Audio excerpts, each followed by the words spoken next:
Hey, good morning to everybody. Happy Monday. It's Daryl here. It's bright and freaking early. It's 3:30 a.m. here in Connecticut on the East Coast.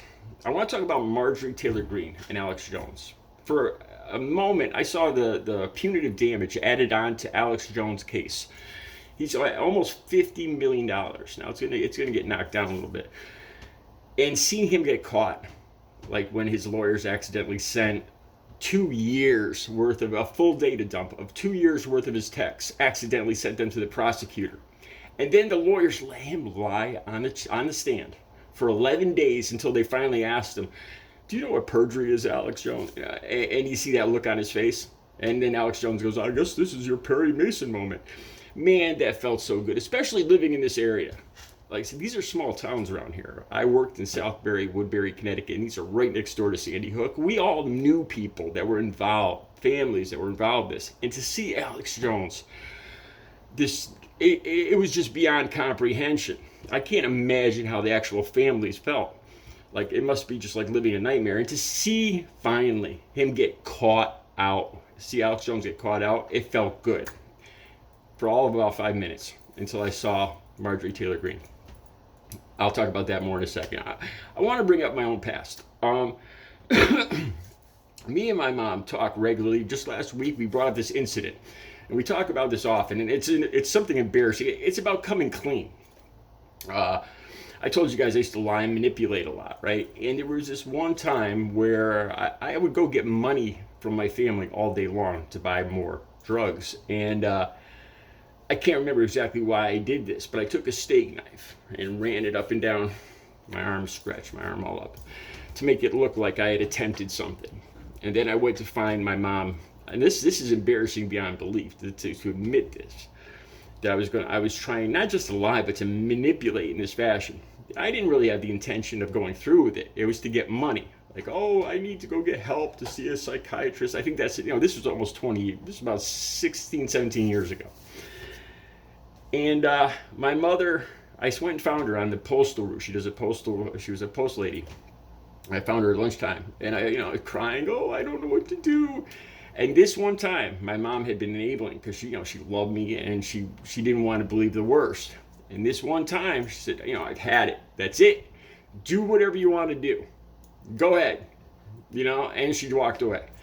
And I got help shortly after that. And then we talk about that. Just last week, my mom brings it up because it was a turning moment for her, where she put her foot down to enabling me, and I have to own up to it. Every time we talk about it, it doesn't feel good. It's not a proud moment for me, but I know we have to talk about this, and I own up to it. It was one of the worst, most disgusting, manipulative things I've ever done in my life. But in order for me to move forward and be a new person, I have to own what I did. Why am I saying all this? Because of Alex Jones. So I think the reason he finally owned up is he was in a corner. There's this things with addicts. Back when I was an addict, and I think almost all addicts do this. If you watch Intervention, you'll see this.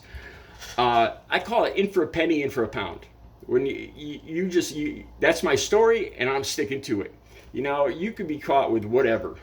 A policeman right in front of you takes it out of your pocket. Is this yours? Nope. It's somebody else's pants. I don't know. It was planted on me. You put it on me. It's sticking to your story no matter what.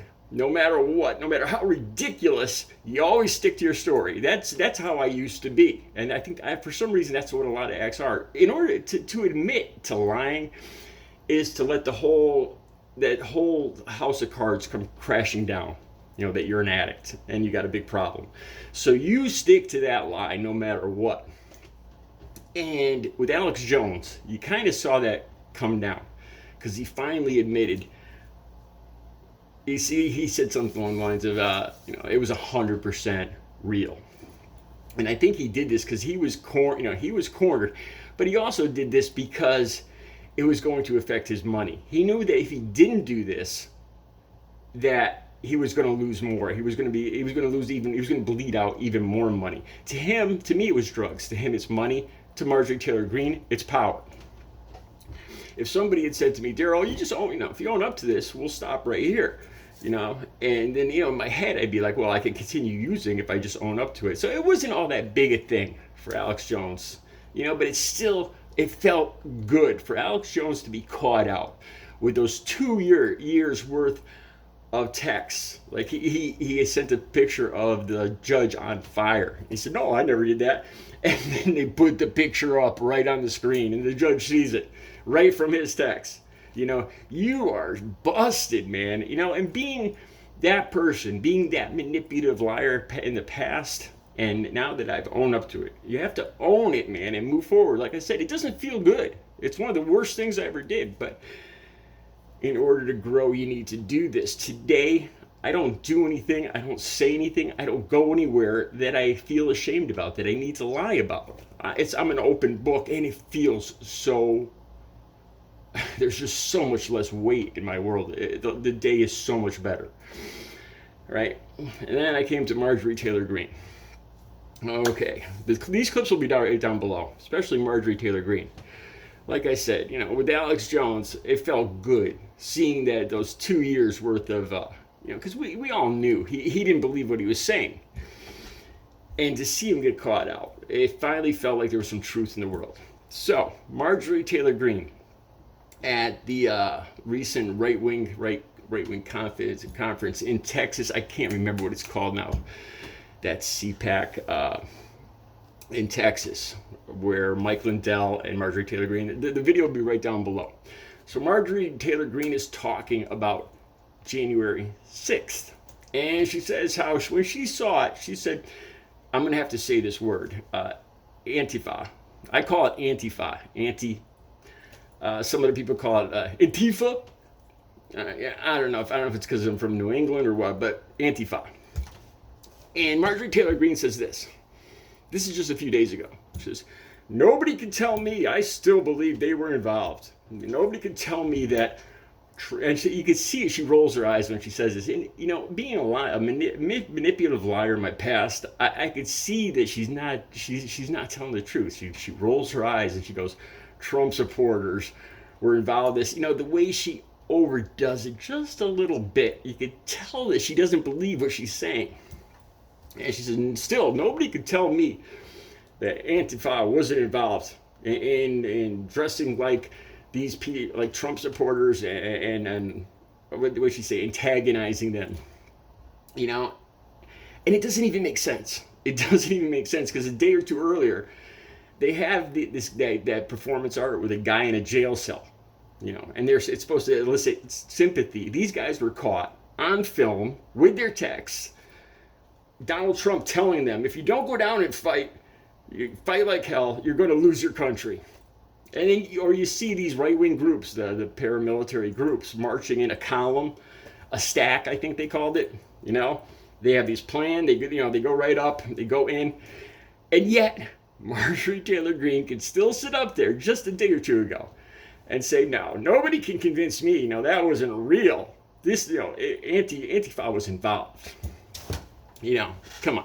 It just, she's lying and manipulating. And for a moment, I felt good. I felt like there was truth in the world again. Seeing Alex Jones just get caught out, man. That deer in the headlights look. Like I said, I'm going to put that on my thumbnail. That just, when he said, this is your Perry Mason moment. And just getting cold busted, lying on a stand. I thought, it felt good. Like the world was a little more balanced with these people that think they could just, I could say anything. It's my opinion, and what it's really doing, it's a corrosive lie is what it is. There's a difference between your opinion, your true opinion, and a manipulative, corrosive lie. And that's what these two people were doing. They were lying for money or for power. They didn't believe, I know they don't believe what they're saying. They can't believe what they're saying because it doesn't make any sense. Neither one of them. So that was the point of this video. Like I said, for a small, brief moment, I felt like the world, God is looking down and Alex Jones is caught lying, and finally there's a little truth in this world. And then I see Marjorie Taylor Greene. Let me add this too. Bill Clinton. Bill Clinton's another one. I'll go right on him too. When he said, "I did not have sexual relations with that woman," man, I just cringed when I saw that. I was like, just admit it. Everybody knew at that point. It's another instance of somebody. So it's not all just Republicans or right wing. Anyway, own up to it. Own up to your own truth, man. All right, you guys have a good Monday.